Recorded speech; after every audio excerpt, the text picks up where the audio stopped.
Hey everyone, I'm Larissa Wohl from Maximo TV, and tonight, Blake Lewis and JOJO came out to support gay and lesbian youth at LifeWorks Pop Goes the World event. I think it's really important that that there are organizations like this to empower minorities, because at the end of the day, this is a minority group, and I think that we all need to do our part to take care. And I have a lot of gay and lesbian friends, and I think that particularly it's more difficult when you're younger, maybe you haven't came out yet, or you're thinking about it, and ways to express yourself. I know that they help with that, you know, in the arts and entertainment and stuff. So I'm excited to be a part of that and to learn more about the positive things that they're doing here.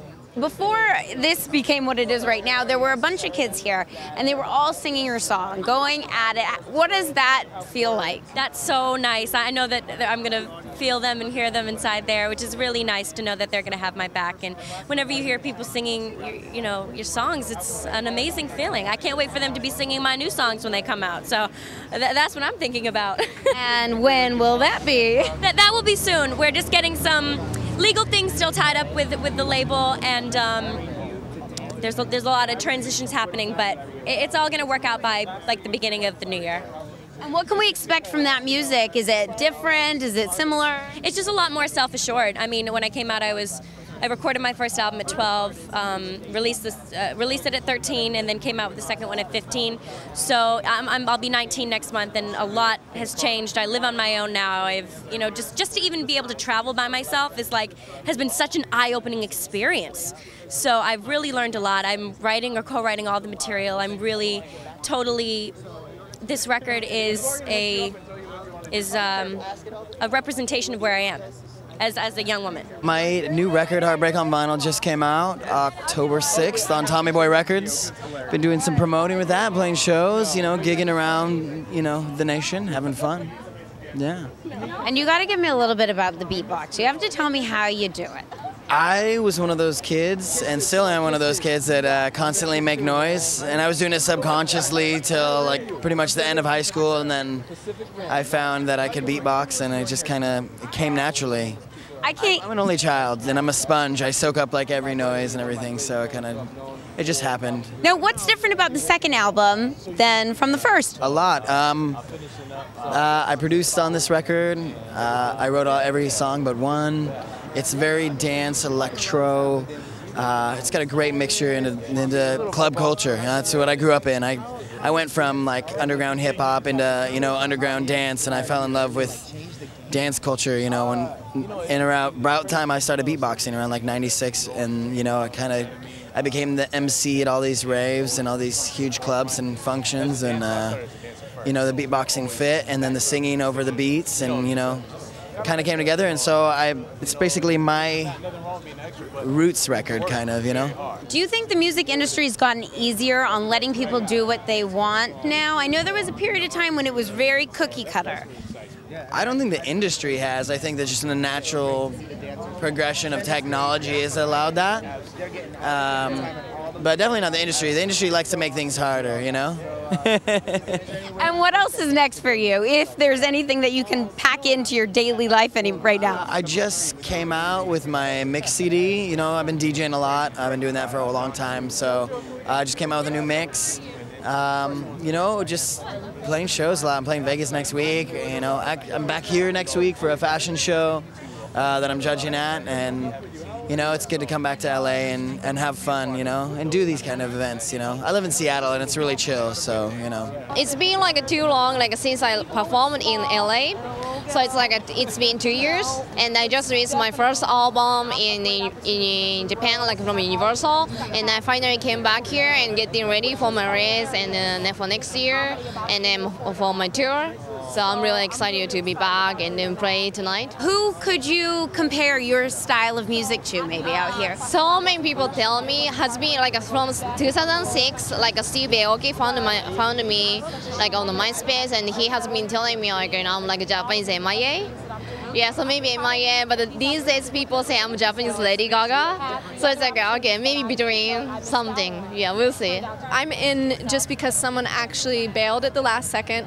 And it was one of those things that months ago I knew that they had already casted for this night. And I really wanted to be a part of it and got kind of in too late with the circle and put it out into the universe. Some way I'm going to be a part of this show. And sure enough, it happened. I was the first person they called, and I'm really excited because I'm teaming up with my producers out here that live in LA, which I never get to do, and with Hit Play, and it's a bit of a surprise for them, you know, to join me on stage that I now just told everybody about, but not a surprise anymore. I couldn't do anything more than dedicate my time to the community that has been a huge supporter of my music and my career, and I just want to be an amazing ally for this community, but especially for children. In fact, I brought out some guests that I want to bring over to talk to. Chevy Chase's daughter is here, Kaylee Chase, and Frank Zappa's daughter, Diva Zappa, they're friends, and because of this cause, and I explained it to them, they're here tonight to represent their families and to help promote as well. Kelly's amazing, and that's really why I'm here, because she is the most amazing person, and this is an amazing event, and it's really worth putting your time and energy into, and we're here supporting, and we love Kelly. It's a great honor, and I'm glad what I do has helped. But I live under no illusion that my experience on Queer as Folk portraying a gay man was anywhere near as difficult, as tough, or as challenging as it is in real life. And I think that's why an organization like LifeWorks and you know, the open arms kind of idea is necessary, because none of us can really understand what somebody else is going through, try as we might. And oftentimes it takes, you know, it takes mentoring, it takes one-on-one connection to go, you're going to be okay, you know. I can do it from a distance as an actor, I'm glad to be able to do it, but I harbor no illusions that that's enough. I just put out a record on Universal entitled From the Start, and it's a la Frank Sinatra, Harry Connick Jr. I guess I could be like dubbed a modern day crooner, kind of like Michael Bublé, you know, with a little bit of a pop flair. I'm a dear friend of Kyle Puccia. We've been writing together and recording together for years. He's one of the executive and co-producers of the event, and anything that Kyle's doing, I'm going to support, and especially an organization and an event like this that supports the youth in entertainment, in life. I think that you know, we as entertainers in Hollywood, in New York, around the world, have to remember that it's so important to give back in every medium. So, and this is a great opportunity for us all to do that. I just posed for the No Hate campaign just a couple days ago, and the shot will be going live in a few more days. I'm actually a designer, and my whole thing is green, and kind of taking green into the next paradigm, something I call green killer.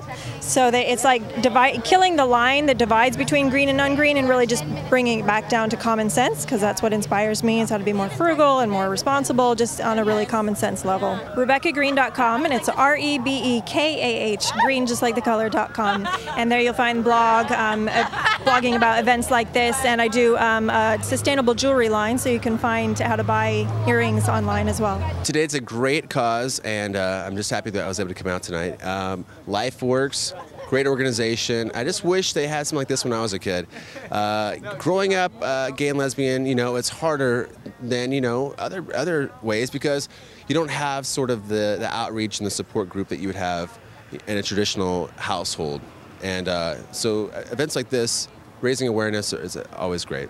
And with something like this, it's like two parts. You've got the mentoring program, but then with this, you have artists coming out to support it. So how does that feel, having all these people nowadays coming out and saying, like, yeah, equality for everyone?